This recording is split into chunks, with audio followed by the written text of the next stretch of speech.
National Weather Service in Indianapolis has issued a tornado warning for northeastern Davies County, Greene County, northern Martin County until 10:15 p.m. Eastern Daylight Time.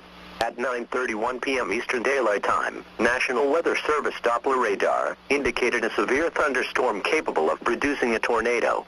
This dangerous storm was located near Linton, or 30 miles southeast of Terre Haute, and moving southeast at 35 miles per hour.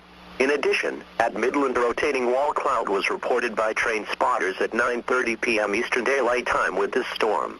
This storm has a history of producing ping-pong-size hail as well. Locations impacted include Bloomfield, Worthington, Swift City, Lyons, Newberry, Crane, Burns City, Owensburg. Take cover now. Move to an interior room on the lowest floor of a sturdy building. Avoid windows. If in a mobile home, a vehicle, or outdoors, move to the closest substantial shelter and protect yourself from flying debris.